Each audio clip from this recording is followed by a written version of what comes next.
Bonjour à tous et à toutes et bienvenue sur Encore un pas, le podcast qui parle de l'hyperphagie sans tabou. Je suis Alizée Perrin, coach en pleine conscience alimentaire et psychonutritionniste, et je vous aide à cultiver une alimentation consciente et sereine. Et je vous souhaite la bienvenue dans ce nouvel épisode du podcast. Aujourd'hui, j'avais envie de vous parler de ces petites choses, ces petits trucs qui vous font basculer dans la crise d'hyperphagie, qui vous font basculer dans la compulsion alimentaire. Donc vraiment, ces scénarios, en fait, qui vous amènent aux crises, ce petit truc qui vous fait basculer dans le mode: «OK, c'est bon, vas-y, je pars en vrille, quoi». Et on va parler de ça, alors non pas pour vous donner des outils magiques, du type, comment, résister à la compulsion, comment, arrêter une compulsion, parce que ça, c'est absolument pas productif. Et d'ailleurs, si vous me connaissez depuis un petit moment, vous savez que mon approche dans la psychonutrition, mon approche à travers, le message que je diffuse sur mon compte et sur mon compte Instagram et sur mon podcast, c'est vraiment pas d'apprendre à résister à la nourriture. C'est plutôt d'agir en prévention des compulsions, pour que ne plus qu'elles se produisent, pour ne plus qu'elles aient lieu d'être dans votre quotidien. Donc, je mets ce petit disclaimer parce que oui, on va parler des scénarios qui vous font basculer dans la crise, de ce moment, cette prise de décision de: «OK, je passe en mode crise», mais ça veut pas dire qu'il faut pas faire ce travail, sur votre mentalité en général avec la nourriture, sur, voilà, tous les facteurs physiologiques, émotionnels et cetera qui vont, déclencher vos crises au quotidien. Donc on va vraiment parler de ce qui se passe au moment du début d'une compulsion, pourquoi on bascule dans ce mode remplissage avec la nourriture, comment accueillir ça d'une façon, la plus bienveillante possible, voire, comment créer un espace de réflexion, autour de cette décision, de cette prise alimentaire, comment créer un petit peu la notion de choix conscient à ce moment-là. Encore une fois, le but c'est pas de supprimer la crise, de résister à la crise. Le but c'est pas non plus de vous faire manger en conscience à ce moment-là, pas du tout. Là, on va plutôt parler d'observation de vous, déjà d'aller comprendre vos déclencheurs et puis de voilà, comment vous observez, comment, progressivement créer un espace de réflexion. Peut-être être davantage conscient ou consciente de ce que vous faites dans ce moment de crise. Je vais vous donner quelques exemples de pourquoi on bascule dans la crise, mais la liste n'est pas exhaustive. Mais disons que c'est les choses que je vois le plus couramment en accompagnement ou des choses que moi-même j'ai pu vivre quand je souffrais d'hyperphagie. Et sûrement, vous allez sûrement vous reconnaître dedans, hein. Moi, ce que je vois beaucoup déjà, c'est des personnes qui basculent parce qu'elles ont super faim, en fait. Et donc elles ont faim parce qu'elles ont essayé de résister longtemps à cette faim. Elles se sont dit: «Non, non, mais c'est pas l'heure de manger» ou alors, «Je suis occupée, je verrai ça plus tard». Et donc arrive un moment dans la journée où la faim, elle est très importante et du coup, au bout d'un moment, oui, on bascule dans un mode un peu impulsif avec la nourriture, mais c'est une réaction biologique tout à fait normale. Et on se voit basculer à ce moment-là et il y a un réflexe vraiment biologique de, là, il me faut beaucoup, quoi, il me faut de l'énergie. Ce que je vois aussi, c'est des personnes qui basculent parce qu'elles ont mangé un repas qui est insuffisant au niveau, énergétique, mais qui est socialement valorisé. Le fameux repas healthy, la petite salade toute saine, toute mignonne au restaurant, alors qu'en fait, c'est littéralement pas assez par rapport, aux apports nécessaires, pour, cette personne, sur la journée. Et donc après ça, c'est très possible que vous vous jetiez sur la nourriture parce qu'en fait, vous avez besoin de plus, quoi. Vous avez besoin de plus et mais vous vous sentez pas légitime à manger plus, par contre. Et je pense qu'en fait, c'est vraiment ce sentiment d'illégitimité qui fait basculer dans le mode remplissage. Parce qu'en soi, avoir besoin de plus parce qu'on a encore faim, ça, c'est tout à fait normal. Je veux dire, il y a pas de souci à la base. Par contre, avoir besoin de plus parce qu'on a encore faim et se dire que c'est pas bien et voilà, avoir de la culpabilité par rapport à ça, là, ça nous fait passer dans le mode compulsion. Donc en fait, ce que j'ai envie de dire par rapport à la faim, par rapport aux apports énergétiques, j'ai envie de dire: mangez suffisamment, en fait. Vous avez le droit de manger, vous avez droit, vous avez besoin, en fait, de vous nourrir et la faim, c'est pas un piège et ça sert à rien de résister, je veux dire, si elle est là, c'est pour une raison. Et si vous avez besoin de manger plus, ça fait pas de vous une mauvaise personne, c'est pas un piège, c'est votre corps qui sait ce qu'il lui faut. D'autres choses qui peuvent faire basculer aussi, c'est toutes les petites pensées permissives du type: «Foutu pour foutu, tant pis, la journée elle est déjà gâchée de toute façon, voilà, tant pis, voilà, maintenant que j'ai commencé, autant tout finir», vous voyez ce genre de choses. Et puis le fameux, «Bon, voilà, je vais craquer, mais de toute façon après ça, je me reprends en main. J'arrête les bêtises, je me reprends en main». Lundi, je recommence un nouveau, nouveau rééquilibrage. Voilà, toutes ces petites pensées-là, c'est des pensées permissives dans le sens, voilà, ça vous donne la permission de faire la crise. Bon, bah, allez, c'est bon, le barrage il cède en fait. Foutu pour foutu, voilà, autant que je mange tout ça en fait. La pensée permissive, c'est vraiment ça, c'est comme un interrupteur. C'est que d'un coup, dans un contexte où vous avez beaucoup de restrictions mentales avec la nourriture, hein, d'un coup vous vous autorisez, vous vous dites: «Allez, c'est bon». Mais là forcément, en fait, forcément comme, le barrage il cède, il va y avoir beaucoup en quantité, hein, d'un coup. Donc ça, évidemment, ça c'est un travail de fond à faire sur la mentalité avec la nourriture, mais je vous donnerai après avoir cité, d'autres exemples de ce qui fait basculer dans la compulsion, je vous donnerai quelques petits outils, quelques petits conseils, à essayer de mettre en place, au moment où ça arrive, en fait. Donc il y a aussi, par exemple, le fait que vous êtes seul. Vous vous retrouvez enfin seul après une journée où vous étiez avec plein de gens, que ce soit vos collègues, votre famille. Là, vous avez enfin un moment seul pour vous et déjà, il y a plus besoin de performer, la nana ou le mec, voilà, qui mange super sain, l'alimentation parfaite. C'est un peu le truc de ouais, le moment où vous pouvez vous lâcher, quoi. «Ah ça y est, je peux me lâcher, je suis bien, je suis toute seule, je suis tranquille». Et il y a peut-être aussi, le côté, émotionnel, je veux dire, ça y est quoi, je peux enfin profiter d'un petit moment à moi, quoi. Donc ça, je le vois souvent avec des mamans qui ont beaucoup de charge mentale, par exemple. Et du coup, vous vous retrouvez seule et là, vous vous dites: «Ah du coup, ah je vais pouvoir, manger mon truc, ça va me faire du bien et j'ai plus besoin de jouer ce rôle de la personne qui mange très sain. Je suis enfin tranquille et voilà, je vais me faire du bien comme ça». Ça rejoint un petit peu les pensées permissives finalement. Et aussi, ce que je vois beaucoup, c'est des personnes qui vont, d'un coup se retrouver exposées à un aliment qui normalement est interdit dans leur quotidien. Donc par exemple, je m'interdis le Nutella et là je suis en week-end avec des amis et d'un coup, ça y est, il y a un gros pot de Nutella au petit déjeuner avec de la brioche, alors que d'habitude je m'interdis tellement d'en manger. Et des personnes qui vont se retrouver à compulser sur l'aliment parce que d'un coup, waouh, il est disponible quoi. Et là, à ce moment-là, vous pouvez vous dire: «Ah bah, je sais pas quand est-ce que j'en aurai, enfin là, il faut que j'en profite, quoi». Donc vous allez forcément, consommer, y aller à fond, hein, et vous lâcher. Mais encore une fois, c'est normal, en fait. C'est un peu une surcompensation de tout l'interdit qu'il y avait, auparavant avec cet aliment.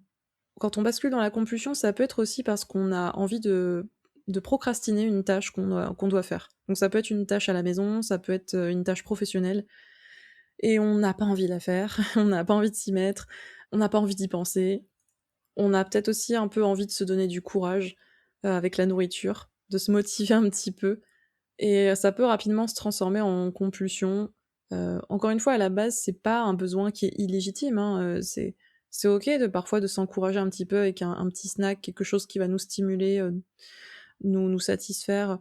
Mais en fait, c'est le fait de se dire: «Ah là là, c'est pas bien», qui peut faire basculer dans un mode où là, vous allez manger beaucoup plus en quantité.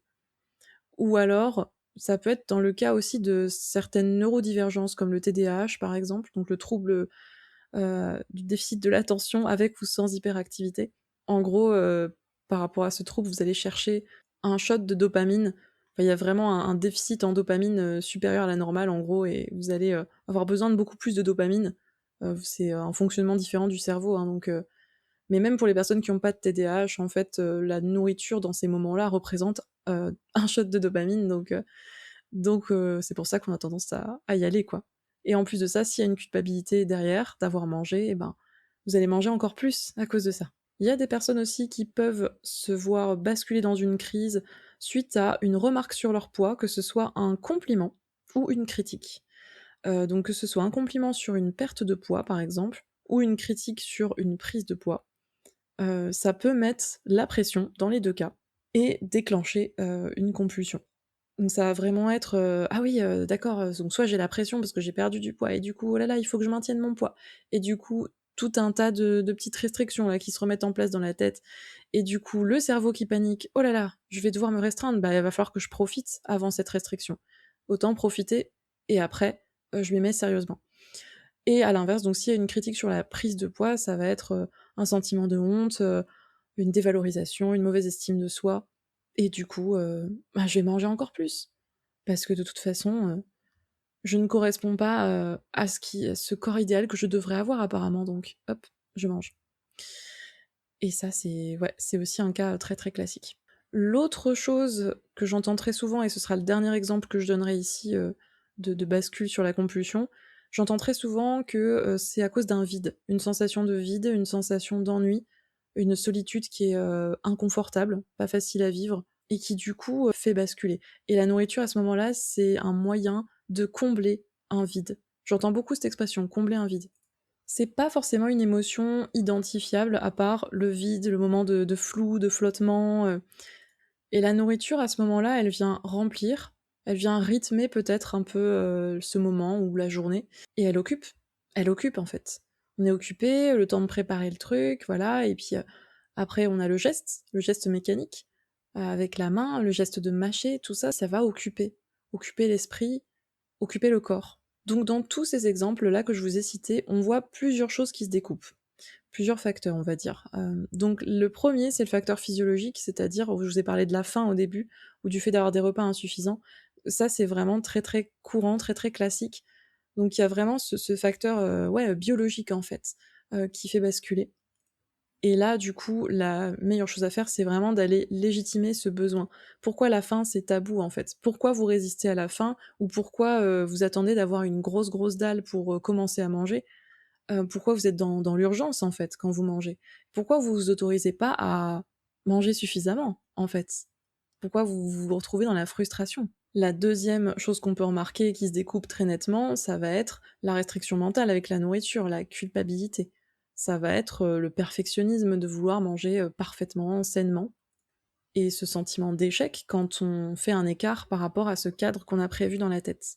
Ça, c'est clair et net à chaque fois, ça fait basculer dans le foutu pour foutu. Toute forme de restriction ou de contrôle, c'est foutu pour foutu. Je me suis écartée du droit chemin, entre guillemets, et donc, paf, la compulsion est là. Troisième chose qu'on peut voir, c'est aussi le côté fonctionnement émotionnel avec la nourriture. Le côté, voilà, soit je me récompense avec la nourriture, soit je me motive avec la nourriture, soit je m'occupe avec la nourriture, soit je prends de la nourriture parce que j'ai une émotion trop inconfortable à vivre. Peut-être que j'ai eu une interaction sociale difficile, humiliante, stressante, peut-être que mon boulot il me saoule, mon boulot me stresse, j'aime pas mon boulot, et cetera. Peut-être que ça se passe mal dans mon couple ou avec mes enfants et du coup voilà, il y a vraiment cette dimension, ouais, très émotionnelle en fait, où la nourriture va venir, réconforter, combler quelque chose et après il y a toujours de la culpabilité derrière qui fait basculer dans un mode plus impulsif. Et donc du coup, on en arrive à la partie où je vous donne quelques conseils par rapport à ça. Pour moi, le meilleur moyen dans tous les cas que j'ai cités, le meilleur moyen de commencer à être un petit peu conscient, consciente de ce qui se passe, de commencer à agir un petit peu, à créer des temps de pause, des temps de réflexion, de, si vous voulez, de découdre un petit peu ce qui se passe au moment de la crise. C'est au-delà du travail de fond, bien sûr, hein, je le rappelle, il y a un travail de fond à faire sur le long terme, mais c'est pour moi l'écriture. Écrire, tenir un journal de ce qui se passe. Non pas pour vous punir, pour vous flageller, mais vraiment d'entrer dans un mode d'observation de vous. Une observation où vous allez noter à quel moment vous avez basculé exactement, où vous allez noter qu'est-ce que vous avez ressenti juste avant la crise, qu'est-ce que vous vous êtes dit dans votre tête, comment vous vous sentiez aussi dans votre corps, votre niveau de faim. Qu'est-ce que vous avez fait après aussi? Donc vous allez noter, si vous voulez, tout le contexte des événements, autour de la crise, le contexte émotionnel, le contexte physiologique et tout ça pour vraiment aller apprendre de vous, en fait. Et vous allez stocker petit à petit comme ça ces informations et au fur et à mesure, vous allez faire des liens. Vous allez comprendre plein de choses sur vous. Donc le meilleur moyen pour moi de commencer à vraiment agir, pour apaiser ces crises sur le long terme, c'est de les observer. Donc de les autoriser en fait. De pas chercher à lutter contre, mais d'autoriser ce qui est là, ici, maintenant. OK, elle est là et pourquoi elle est là? Pourquoi je fais ça?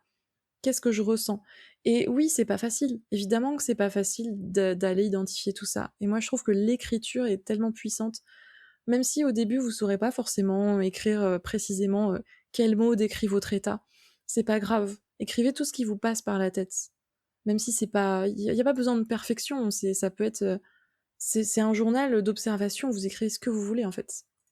Et la deuxième chose, une fois que vous avez pris l'habitude de faire le journal et que vous commencez un petit peu, hein, à démêler le nœud, à défaire certaines habitudes, à être conscient de: «Tiens, bah, là, comme j'ai déjà écrit ce scénario plusieurs fois dans mon journal et que je suis en train de le revivre, là, ah oui, je note des choses, en fait. Là, dans ma tête, pendant que je suis en mode, bascule dans la crise, je prends conscience de mes gestes, de mes ressentis, parce que je l'ai déjà noté plusieurs fois et que là, du coup, ça va vous aider, en fait, à vous observer sur le moment. Mais ça met du temps, hein, faut noter plusieurs fois, faut continuer à tenir votre petit journal, c'est pas quelque chose qui se fait en plusieurs jours, quoi, hein. Et une fois que vous avez pu faire ça, vous allez pouvoir commencer à profiter davantage de la nourriture.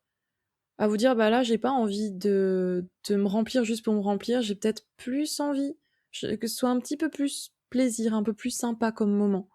Petit à petit, vous pourrez transformer ce moment en une prise alimentaire plus plaisir, plus consciente. Évidemment, ça, c'est, encore une fois, après un travail, hein, un travail, sur votre hyperphagie, ça se fait pas en 2 secondes, ça se fait pas en un claquement de doigts. C'est disons que c'est la finalité du truc, hein, donc de passer du mode remplissage au mode plaisir, quoi. En tout cas, ce qu'il ne faut surtout pas faire, c'est chercher d'autres activités que la nourriture. Essayez de remplacer la nourriture par autre chose. Parce que là, vous entrez juste en résistance contre la crise et vous n'êtes pas dans un travail sur vos ressentis, sur vos besoins. Vous allez juste continuer à être dans l'évitement et vous allez juste, utiliser autre chose que la nourriture pour éviter. Mais vous restez dans l'évitement, donc c'est pas optimal. C'est la fin de cet épisode. J'espère que ça vous aura, parlé, que ça vous aura donné des clés. Comme d'habitude, je reste disponible, en commentaire, en message privé sur Instagram pour répondre à vos questions, à voilà, vos remarques peut-être, des pistes de réflexion que ça a, provoqué chez vous. Si vous appréciez mon travail, mon podcast, n'hésitez pas à lui mettre la note de 5 étoiles. Si vous ne savez pas par où commencer pour désamorcer vos compulsions, j'ai créé une petite formation gratuite sur 7 jours où vous recevez un mail par jour avec une vidéo et une petite fiche, avec des actions concrètes à mettre en place. C'est gratuit, vous pouvez vous inscrire en cliquant sur le lien dans la description de l'épisode. Et puis bien sûr, donc je propose aussi un accompagnement spécialisé, hein, je suis psychonutritionniste spécialisée hyperphagie, donc je propose aussi des accompagnements individuels. N'hésitez pas à aller regarder tout ça sur mon site web. En attendant le prochain épisode, je vous dis à bientôt, prenez bien soin de vous.